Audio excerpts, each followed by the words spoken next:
अस्सलाम वालेकुम जी। आज की वीडियो में हम बात करेंगे टी20 क्रिकेट के पाकिस्तान क्रिकेट पर ओवरऑल इम्पैक्ट की।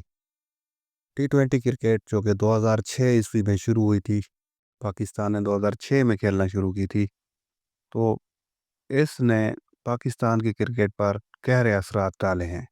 इनमें से कुछ पॉजिटिव हैं, कुछ नेगेटिव हैं। तो हम टर्न बाय टर्न इनका जायज़ा लेते हैं।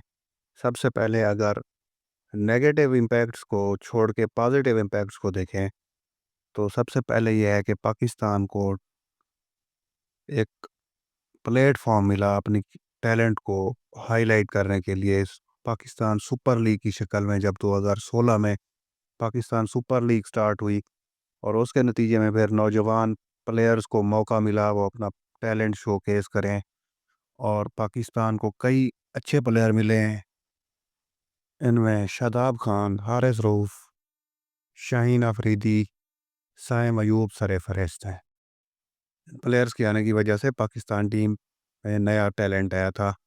इसके अलावा पाकिस्तान क्रिकेट में जो है एग्रेशन का एलिमेंट जो है वो भी शामिल हुआ, और पाकिस्तान ने फिर टी20 क्रिकेट में बाज़ मौके पर अच्छी परफॉर्मेंस दिखाई। पाकिस्तान ने 2009 का टी20 वर्ल्ड कप जीता था। 2010 में भी पाकिस्तान ने अच्छी परफॉर्मेंस का मुजाहरा किया था। सेमीफाइनल में पाकिस्तान हारा था। 2012 में भी पाकिस्तान सेमीफाइनल में पहुंच गया था। उसके बाद 2021 में भी पाकिस्तान ने सेमीफाइनल खेला, और 2022 के वर्ल्ड कप का फाइनल पाकिस्तान ने खेला था। तो वर्ल्ड लेवल पर भी पाकिस्तान टी20 में एक फोर्स रहा है। 2018 ईस्वी में पाकिस्तान की टीम टी20 में नंबर 1 रैंक थी, जब सरफराज अहमद पाकिस्तान की क्रिकेट टीम के कैप्टन थे। और सरफराज अहमद का as a captain win percentage सब कैप्टन्स में सबसे ज़्यादा रहा था। इसके अलावा इससे प्लेयर्स को भी बूस्ट मिला है, प्लेयर्स की इनकम में इजाफा हुआ है। वो डिफरेंट लीग्स में खेलते हैं तो उनको इनकम होती है। पाकिस्तान सुपर लीग के ज़रिए भी अच्छी इनकम होती है। और पाकिस्तान सुपर लीग में जब फॉरेन प्लेयर्स खेलने के लिए आते हैं, तो पाकिस्तान के शायकीन को वर्ल्ड सुपरस्टार्स देखने का मौका भी मिलता है। अगरचे इतने ज़्यादा सुपरस्टार पीएसएल में नहीं आते जितने आईपीएल में होते हैं, लेकिन फिर भी कई दुनिया के टॉप क्रिकेटर्स पीएसएल का भी हिस्सा होते हैं। और पाकिस्तानी शायकीन और नौजवान प्लेयर जो होते हैं, उनको इन प्लेयर्स को देखने का मौका मिलता है, और नौजवान जो प्लेयर्स हैं वो इन इंटरनेशनल प्लेयर्स के ज़रिए से सीखते हैं। तो ये भी एक पॉजिटिव इम्पैक्ट है। इसके अलावा टी20 क्रिकेट और पीएसएल की वजह से इंफ्रास्ट्रक्चर भी काफ़ी हद तक इम्प्रूव हो गया है। जैसे अब कज़ाफ़ी स्टेडियम और नेशनल स्टेडियम कराची की टोटल रेनोवेशन की गई है। तो ये भी एक इम्पैक्ट है। लेकिन इसके नेगेटिव इम्पैक्ट भी हैं। तो नेगेटिव इम्पैक्ट में सबसे बड़ा जो इम्पैक्ट है वो ये है कि इससे पाकिस्तान की परफॉर्मेंस जो है ओडीआई और टेस्ट क्रिकेट में डाउन हुई है, और उसका इम्पैक्ट अब टी20 में भी नज़र आ रहा है। पाकिस्तान के अंदर टैलेंट नज़र नहीं आ रहा, और उसकी वजह यही है खिलाड़ी शॉर्टकट ढूंढते हैं, टी20 क्रिकेट को प्रेफर करते हैं।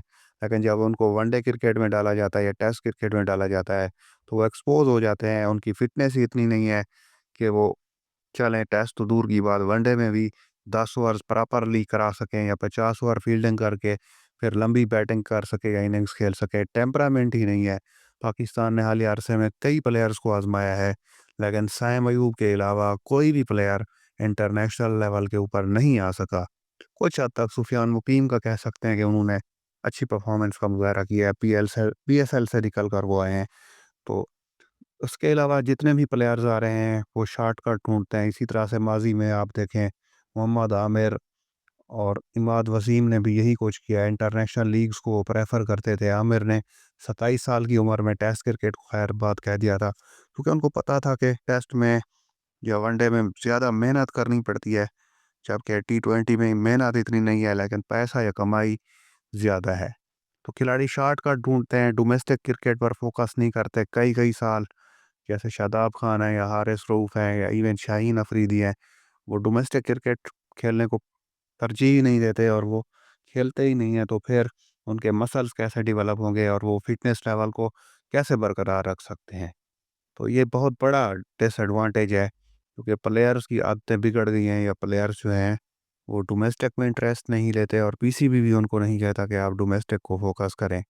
اس کے علاوہ جو دوسرا امپیکٹ ہے، اس کے ذریعے سے فرینچائز کا اثر بڑھ گیا ہے، کیونکہ وہ پیسہ کما کر دیتے ہیں، پی سی بی کو انکم کا سورس ہے، تو امپیکٹ کرتے ہیں، اور بعض دفعہ سلیکشن کے اوپر بھی ایفیکٹ ہوتا ہے، شیڈیولنگ کے اوپر بھی ایفیکٹ ہوتا ہے، اور اس سے پاکستان کرکٹ کا جو معیار ہے یا پرفارمنس ہے اس کے اوپر جو ہے نا وہ بیڈ امپیکٹ پڑ رہا ہے۔ اس کے علاوہ جو تیسری چیز ہے وہ یہ ہے کہ جو پلیئرز کے ایجنٹس ہیں وہ بھی انفلوئنس کر رہے ہیں، جیسے یہ ایک نام سامنے آیا تھا 2023 میں طلحہ رحمانی کا، جو کہ محمد رضوان، شاہین افریدی، بابر اعظم، شاداب وغیرہ کا ایجنٹ تھا، اور انضمام الحق جو اس وقت چیف سلیکٹر تھے ان کا بھی وہی ایجنٹ تھا، تو کہا جاتا تھا یہ کنفلکٹ آف انٹرسٹ ہے۔ تو بہرحال اس کے بعد پاکستان کرکٹ ٹیم میں ایک طوفان سا آیا ہے۔ اب اگرچہ طلحہ رحمانی بہت کم پلیئرز کا ایجنٹ رہ گیا ہے، لیکن پلیئرز کے درمیان وہ جو چیلنج تھی یا ٹیم کی جو یکجہتی تھی وہ ختم ہو کے رہ گئی ہے، اور گروپنگ ہے، اب کیپٹنسی کی بھی دوڑ ہے، اور ہر فرینچائز جیسے میں نے پہلے بھی بتایا وہ انفلوئنس کرتی ہے، ان کی کوشش ہوتی ہے کہ ہمارے میکسیمم پلیئرز کے لیں، اور اگر ہو سکے تو ہماری ہی فرینچائز کا جو پلیئر ہے وہ ٹیم کا کیپٹن بنے۔ تو یہ سچویشن ہے، T20 کرکٹ نے پازیٹیو امپیکٹ بھی ڈالے ہیں، نیگیٹیو امپیکٹ بھی ڈالے ہیں، کیونکہ اب ٹیم کی پرفارمنس اچھی نہیں رہی ہے تو نیگیٹیو امپیکٹ زیادہ کھول کے سامنے آ رہے ہیں۔ بہرحال پی سی بی کو ان میٹرز کو دیکھنا پڑے گا۔ اگلی ویڈیو تک اللہ حافظ۔